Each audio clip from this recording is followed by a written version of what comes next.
Pascal Praud répond avec véhémence aux attaques de Delphine Ernotte, c'est une menteuse. Hors de lui après les propos de Delphine Ernotte tenus dans Quotidien, Pascal Praud a répondu à la PDG de France Télévisions sur CNews. Mardi 24 juin, Delphine Ernotte était présente sur le plateau de Quotidien. Au cours de son interview avec Yann Barthès, la PDG de France Télévisions a eu une pensée pour ses détracteurs, elle qui fait souvent l'objet de vives critiques de la part de Pascal Praud et de ses chroniqueurs sur CNews, ceux qui se revendiquent soi-disant de la liberté et qui nous expliquent ce qu'on doit faire, ce qu'on ne doit pas faire, ce qu'on doit dire.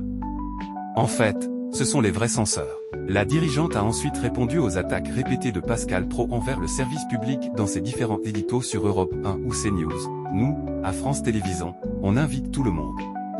Il n'y a pas de débat là-dessus. On publie la liste de nos invités. On s'adresse à tout le monde. Qualifié souvent de woke par Pascal Praud, Delphine Ernotte a également commenté « C'est l'arroseur arrosé ».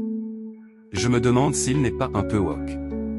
Il y a des gens qui nous font des critiques qui sont justifiées. Mais ce que vous montrez ce n'est pas ça, ce ne sont pas des critiques, c'est une forme d'acharnement, de harcèlement du groupe public.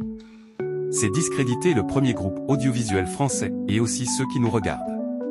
Elle est grotesque. La sortie de Delphine Ernotte n'a pas du tout été du goût de Pascal Praud. Dans l'heure des pros ce mercredi 25 juin, le journaliste de CNews a répliqué avec colère aux déclarations de la PDG de France Télévisions. Gilles-William Godnadel n'a jamais été invité. Arnaud Klarsfeld non plus. Michel Onfray aussi, estime le présentateur, avant de s'en prendre personnellement à la dirigeante. Madame Ernotte est une menteuse. Madame Ernotte est une menteuse.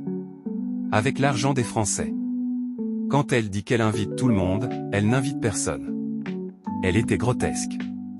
Elle était en train de chanter sur le plateau, on apprend qu'elle fait de la poterie. Non mais vraiment. Et cette femme est PDG de France Télévisions. C'était vraiment grotesque. Ces gens-là sont. C'est effrayant.